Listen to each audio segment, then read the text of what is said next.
Penomers, teman-teman Penomi selama di rumah ngapain aja?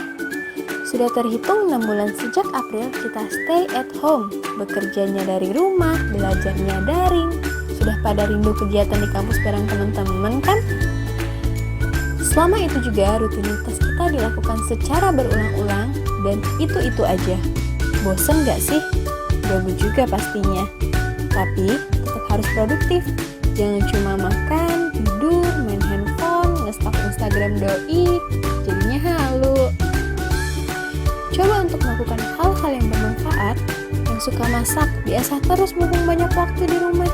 Skripsinya dikerjain, jangan males. Kalau akhir pekan, bisa liburan, sunmori, olahraga, sekaligus bikin vlog jalan-jalan, vlog make up, OOTD, atau mukbang.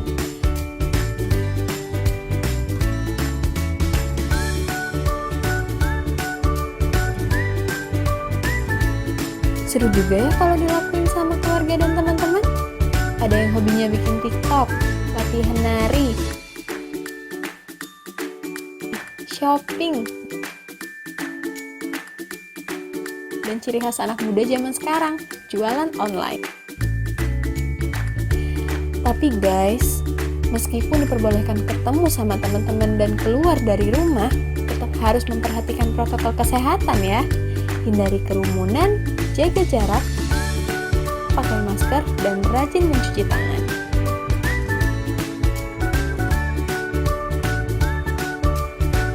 By the way, kelompok 7 sudah menyiapkan materi loh untuk kita pelajari siang hari ini. Yuk kita simak!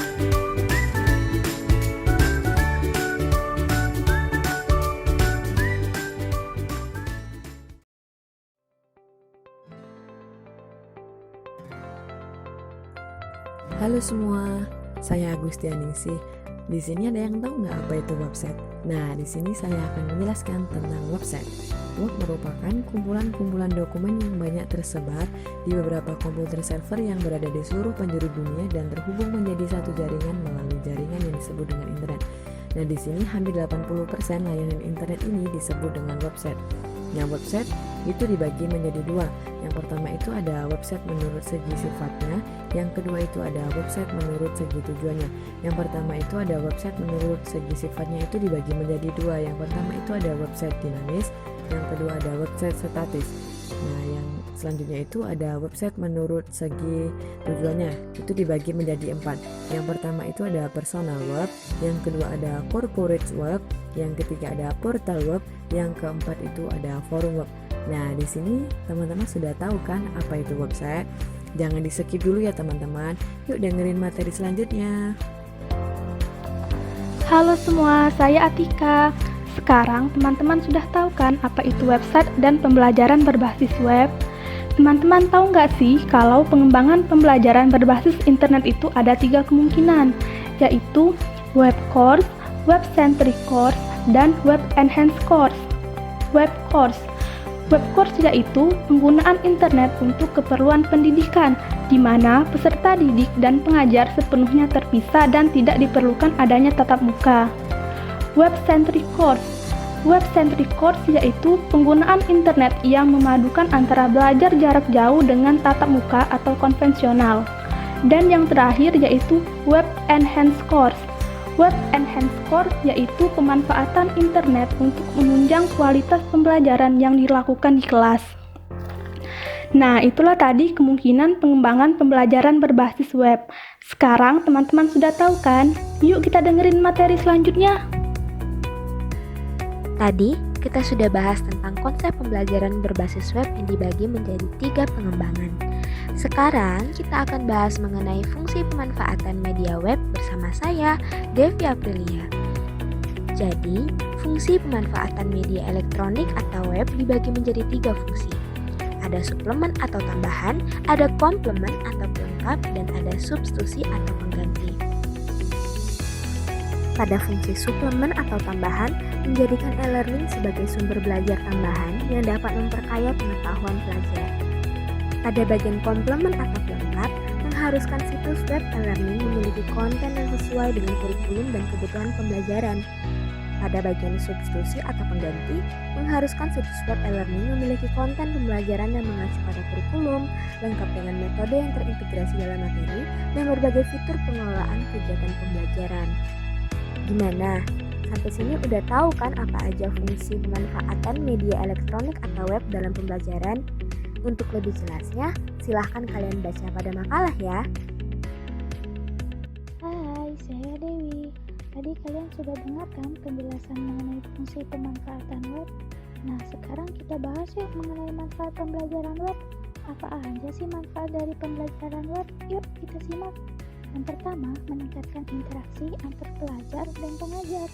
Yang kedua, sumber belajarnya sudah tersedia loh di internet. Yang ketiga, meningkatkan kreativitas dan kemandirian pelajar. Yang keempat, materi pelajarannya lebih mudah dimengerti. Kelima, adanya kepuasan dalam mengikuti proses pembelajaran. Nah, itu dia manfaat dari pembelajaran web. Semoga bermanfaat ya. Oke teman-teman, setelah kita mempelajari manfaat pembelajaran berbasis web yang telah dibahas oleh teman kita Dewi Fatimah, sekarang kita akan membahas prosedur pemanfaatan pembelajaran berbasis web yang akan kita bahas bersama-sama dengan saya Egi Krismanto. Jadi teman-teman, ada 8 prosedur dalam pemanfaatan pembelajaran berbasis web. Yuk mari kita bahas satu persatu. Yang pertama yaitu ada penentuan sasaran. Langkah pertama yang harus dilakukan adalah menentukan secara jelas siapa sasaran pembelajaran tersebut. Misalnya saja siswa sekolah menengah atas atau siswa sekolah dasar. Yang kedua yaitu pemilihan topik. Pemilihan topik dapat dilakukan dengan mempertimbangkan antara lain materi yang sulit dipelajari, penting diketahui, bermanfaat, merupakan sesuatu yang baru, atau materi yang sesuatu yang belum banyak diketahui, atau bahasan dari sudut pandang lain. Nah, yang ketiga yaitu pembuatan peta materi. Membuat peta materi dapat diibaratkan seperti menggambar sebuah batang pohon yang bercabang dan beranting. Semakin banyak cabang, maka semakin luas bahasan materi.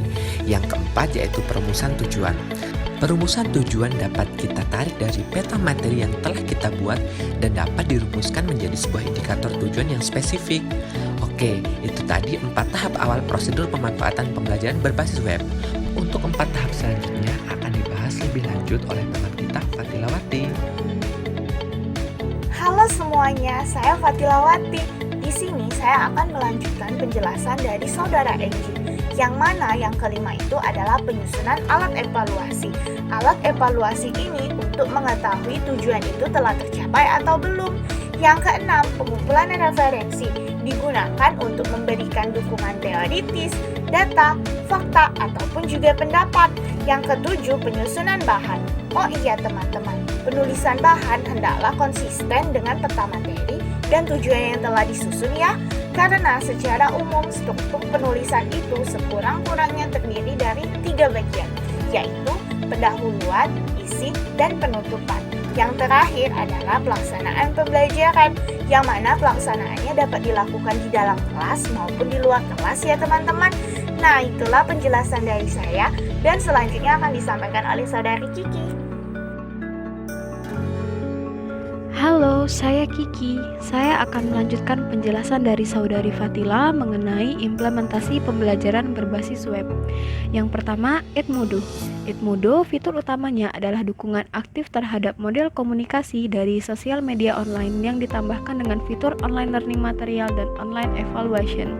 Yang kedua, blog. Situs web seperti ini biasanya dapat diakses oleh semua pengguna internet sesuai dengan topik dan tujuan dari si pengguna blog tersebut. Tujuannya yaitu untuk berbagi banyak ide dan pengetahuan dengan orang lain. Yang ketiga adalah Wikipedia. Wikipedia adalah salah satu website yang mempunyai situs pendidikan yang besar di dunia dan menyajikan materi penjabaran biografi, sains, sejarah, dan lain sebagainya. Selanjutnya akan dilanjutkan oleh Saudari Laila. Terima kasih. Halo, aku Laila. Di sini aku akan melanjutkan presentasi dari Saudari Kiki tentang implementasi pembelajaran berbasis website. Nama selanjutnya itu ada Brandly. Siapa sih yang nggak tahu Brandly? Brandly adalah sebuah website yang memungkinkan penggunanya menanyakan dan menjawab pertanyaan terkait pelajaran secara terbuka ke pengguna lain. Selanjutnya itu ada Moodle. Moodle adalah sebuah program aplikasi yang dapat merubah sebuah media pembelajaran ke dalam bentuk website. Yang terakhir itu ada Schoology. Mungkin terdengar asing di telinga kita, tetapi Schoology termasuk dalam kelas virtual berbasis website yang dikhususkan untuk K12 atau penggunanya berasal dari sekolah dan lembaga pendidikan tinggi. Itu aja penjelasan dari saya. Terima kasih. Selanjutnya kita akan mendengarkan penjelasan dari Saudara Agung tentang kelebihan pembelajaran berbasis website. Setelah membahas tentang implementasi pembelajaran berbasis web, selanjutnya kita akan membahas tentang kelebihan pembelajaran berbasis web bersama saya, Agung. Pertama, adanya fasilitas e-moderatoring, di mana guru dan siswa dapat melakukan komunikasi melalui internet, sehingga komunikasi tidak terhalang oleh jarak dan waktu. LDR pun terasa ringan.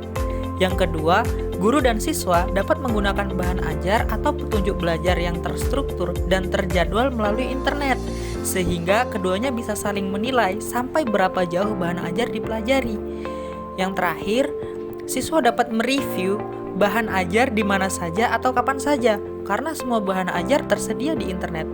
Untuk lebih lengkapnya, bisa kalian baca di makalah atau PowerPoint ya. Halo semua, saya Mahmuda.